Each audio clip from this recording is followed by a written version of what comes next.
Break the wheel. Make it stop.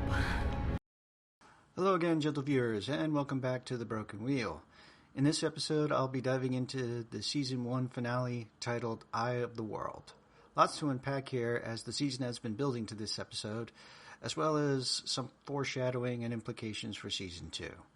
But with all that said, let our journey begin again. The opening scene takes place 3,000 years in the past during the Age of Legends. We see the previous dragon, Luz Theron Telamon, arguing with Latra Posé Decum. I think I said that right. I've talked about Latra in my video about the history of the Aes Sedai, so you should check that out if you want to know more about her.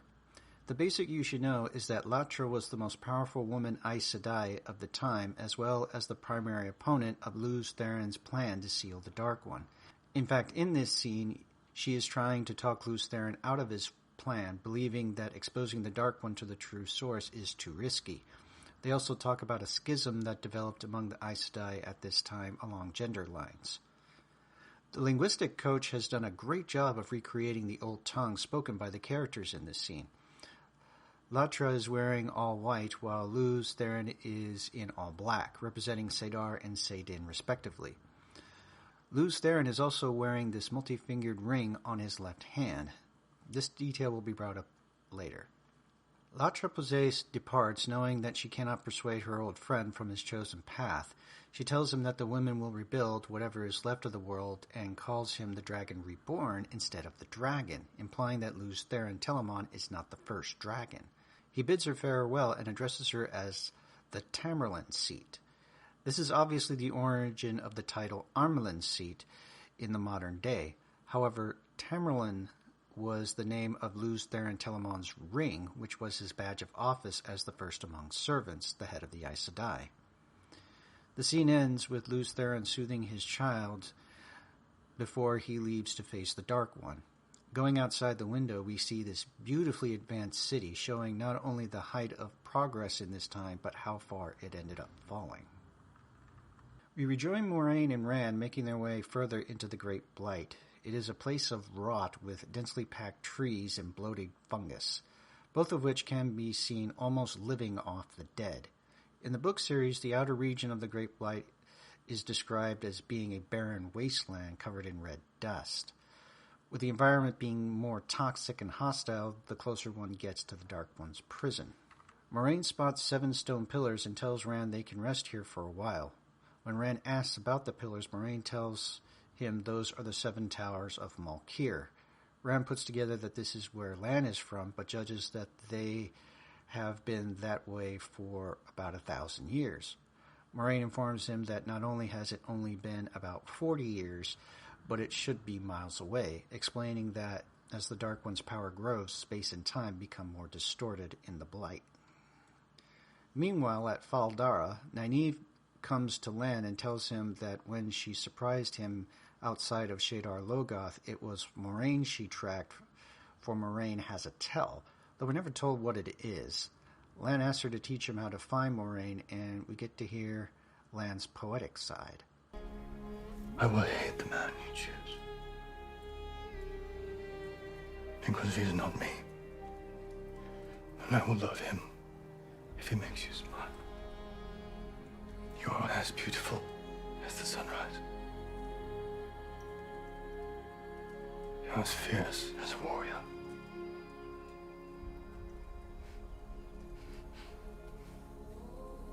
You are lioness wisdom. Lan actually does have a fondness for poetry in the book series, and it's a rare treat to hear him recite it. Rand startles awake and quickly scrapes off some moss that seems to be trying to consume him. When Moirainne asks about Rand's dream, she is stabbed through the mouth by Baalzamon, the same person that has been stalking everyone's dreams. Rand shoots him in the eye with an arrow, but Baalzamon does this thing, and his face changes to that of a man. It's worth noting that the flaming eye and mouth face we've seen up till now is his true form. Baalzamon invites Rand to talk with him, though he implies that he is in fact the Dark One. He addresses Rand as Luz Theron and talks about how familiar Rand is to him, even though this is the first time they are speaking. Baalzamon criticizes Rand for coming with only one Aes Sedai when he came with 99 companions last time. This is referencing the 100 companions in the story of how the last dragon defeated the Dark One, though there were actually 130. Rand draws his sword, and Ba'alzamon is surprised at the heron mark on the blade. When he asks Rand about it, Rand says his father gave it to him, to which Ba'alzamon laughs. This is another clue that the man is not the Dark One, for Ba'alzamon states that Rand's father has been dead for years. This is something the Dark One would not know. Realizing he is in a dream, Rand impales himself on his sword, causing him to awaken. As they continue on, Rand presses Moirainne on what they will do once they reach the Eye of the World, correctly guessing she has a plan. We then see Moirainne take out the figurine that Moirainne packed away in the first episode. I was correct in that it is a Seangrial, an item that allows someone to channel more of the one power than they normally could safely. Though she gives a more elaborate explanation, and I believe this is done to simplify what will happen at the Eye of the World.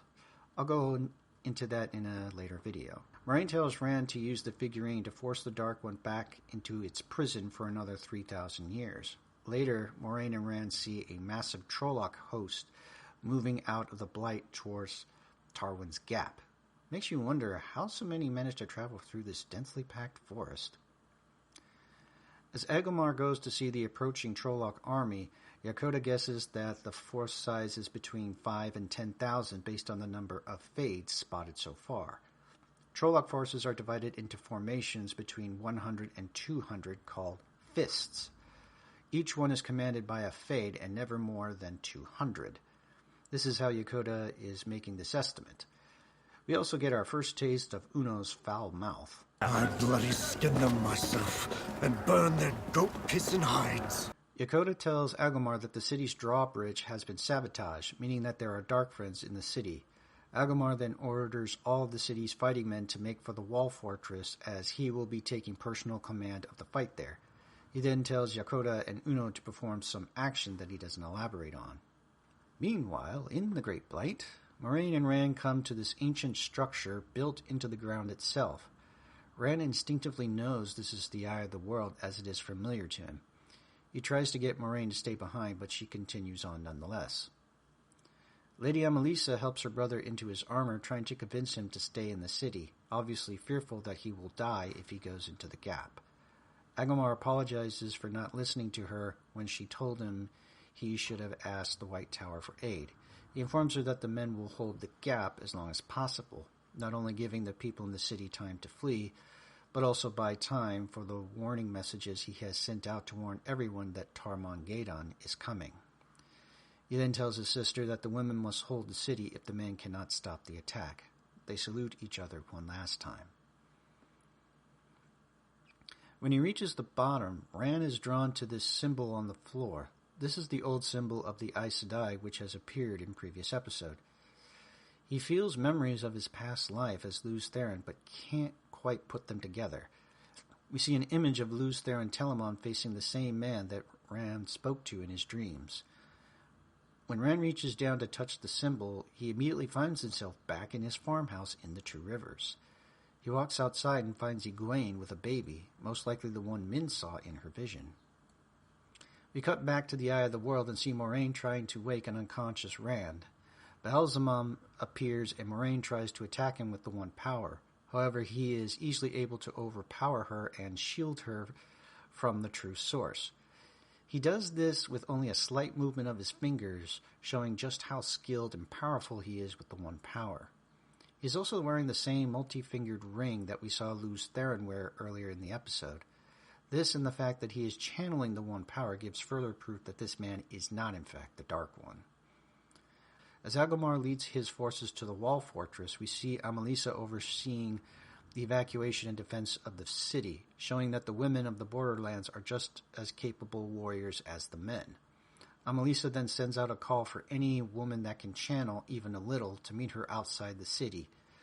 Nynaeve and Egwene decide to stay and answer this call. I can't help but think it's cumbersome that the women are expected to fight in long skirts. Yokota, Uno, and a few others bring pickaxes into the throne room and start breaking through the stone beneath the throne. I was greatly puzzled by this when I first saw it.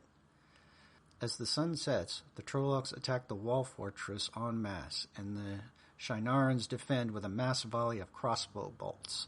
I always thought they should have had longbows for their faster rate of fire, and since the Trollocs don't have any siege weapons, they just seem to be using each other to climb up the wall. Before giving the order to fire, Agelmar says, "May the last embrace of the mother welcome you home." Mother being the earth, and the embrace welcoming one home being the peace of death one finds when buried in the ground. Rand is still trying to make sense of what he is experiencing. He asks Egwene about a moment when they were children to test if she is really her. Egwene answers the question correctly, and the two come together. And the two of them just really are a cute couple. This touching scene comes to a literal stop when everything freezes in place. Ba'alzamon appears again and tempts Rand by telling him he has the power to remake the world however he likes. We cut back to Moirainne and Ba'alzamon at the Eye. He taunts her by asking her which side she thinks Rand will choose. Moirainne then draws her knife, holds it to Rand's throat, and tells Ba'alzamon she will kill Rand if he doesn't choose the light. As the battle goes into the night, the Trollocs start to breach the wall fortress, and Agelmar takes a spear to the chest. In the book series, Agelmar survives this battle, but we're not told anything about what happened to him. So we may see him in Season 2, or we may not. A man knocks on a door inside Fal Dara and says the line, "The kingfisher flashes above the pond." This appears to be some sort of challenge phrase for the guards open the door. We then see it is Padan Fain with two fades. This line is from a poem written by a Shienaran poet named Anase. All we know of her from the book series is that she's a favorite poet of Moirainne and Lan. Perrin and Loial come into the throne room to see how they can be of help. Uno hands them some tools and tells them to start digging. When they break through the stone dais, they find an ornate box. It's then that we learn that the box contains the Horn of Valir, an ancient relic that is said to call the heroes of the past back from the dead. Perrin thinks they're going to use it to help hold Tarwin's Gap, but Yokota tells him that it's for the dragon at the last battle, and that they must get it away from the city before it falls. As if on cue, Trollocs break out of the wall fortress and head for Fal Dara. Amalisa then links with Egwene, Nynaeve, and the other two women to form what's called a circle. Normally the strongest woman would be in control of a circle like this, but since Amalisa is the most experienced among them, it makes sense for her to be. Amalisa then starts gathering a huge amount of the One Power as the Trollocs advance. Rand seems to be succumbing to Ba'alzamon's temptation by asking Ba'alzamon how to use the One Power. He explains to Rand how to focus himself so that Rand can touch the true source. Rand then starts to channel consciously as we see the One Power coming to him. At first the flow of power is all white, but as Rand starts to channel more, we see it turn black with the Dark One's taint. A lot of sequence of events happens all at once, so I'm going to finish them one at a time instead of jumping back and forth. Perrin briefly spots Padan Fain looking in on the throne room. He grabs Yokota's axe and follows Fain into the hallways. The others remove the box from its hiding place, but are then attacked by the Fades. After finding nothing, Perrin returns to the throne room to see that everyone wounded on the floor, with Padan Fain pulling a familiar dagger out of Loial. I say they are wounded because some of them I know are in Season 2, and we aren't told of their condition in this scene. However, we do know that Fain has the dagger Mat took from Shadar Logoth. We last saw it in Tar Valon, so we can assume that Fain got it with some help from someone in the White Tower. Padan Fain then explains to Perrin that he had been watching all 5 of the Two Rivers people for years for the Dark One. While Rand is the Dragon Reborn, all of them are Ta'veren, and each have a part to play in the last battle. Some will be for the light, but others may also turn to the shadow. Fain goes on to explain that the Trollocs that attacked their village were sent to capture them, not kill them, so he won't kill Perrin now. Padan Fain then leaves with the Horn of Valir. When the Trollocs get close enough, Amelisa unleashes all the power she has been building up in a giant wave of light that destroys every Shadowspawn in its path. She then uses bolts of lightning to finish off whatever of them remains. In the book series, this army was destroyed by Rand before it could breach the Wall Fortress. This version was done for dramatization, but also because fans were not happy that the end of the first book focused so much on Rand, and I personally agree that it was too much Rand saving the day. I like this creative choice in that Egwene and Nynaeve got to have a bigger role. The amount of the one power Amelisa is drawing becomes too much, and two of the women are literally burnt out by it. Amelisa is unable to let go of the one power, and it starts to burn her as well. Nynaeve appears to somehow take over Egwene's burden in the circle, saving Egwene from harm. The connection is finally broken with Amelisa's death, but not before Nynaeve is also horribly burned. We can only assume that Nynaeve wasn't dead, for Egwene is able to heal Nynaeve's wounds. Death cannot be healed. Balsamon is pleased to see Rand is channeling, thinking Rand has been convinced to join the Shadow. However, we see that Rand is covertly channeling into the Sangreal like Moirainne told him to. Rand then faces Balsamon in the dream and the waking world with the figurine. This alarms Balsamon, and he tries to talk Rand down while backing away. Rand was never persuaded, he was just pretending to get Balsamon to teach him how to channel. The power of the Sangreal is released in a bright flash of light, and Balsamon disappears. However, Balsamon gives us this slight smile before he vanishes, and the symbol on the floor is now damaged. When Moirainne asks what happened, Rand tells her that he defeated the Dark One. Rand then asks Moirainne to tell everyone that he is dead and sets out on his own, deciding that he should be alone so as not to risk hurting the ones he cares for when he goes mad. The last we see of Rand is him making his way out of the Blight to parts unknown.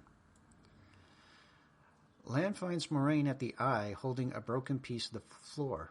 We learn that this is Cuindlar, or Heartstone as Lan calls it due to its pinkish color. Heartstone is a rare material made in the Age of Legends that is unbreakable.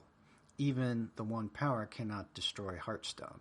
It will simply absorb whatever force strikes it and make itself stronger. The symbol on the floor was one of the seals of the Dark One's prison that has somehow degraded and now broken. This is where Moirainne confirms that this was not the last battle. It is only the beginning of the fight against the Dark One. Lan asks Moirainne to unmask their bond, but Moirainne can't. Balsamon has blocked her from touching the true source, and Moirainne can't help but cry at the loss. This is chilling to see someone usually so strong and composed be broken down like this. I think that Moirainne isn't permanently cut off from the true source, for her story has much more to it. This was another creative choice by the show's writers to expand Moirainne's story, for she is not present for much of the second book. It opens up a lot of possibilities, not just for her, but for Lan. If they are no longer bonded, what does this mean for Lan and Nynaeve? In the book series, women that have been stilled are also released from the Three Oaths, so Moirainne can possibly lie now, as well as possibly return to Tar Valon to be with Siuan. I can't wait to see in what direction the show writers will take this. So we finally come to my favorite scene of the season, and it is the epilogue scene.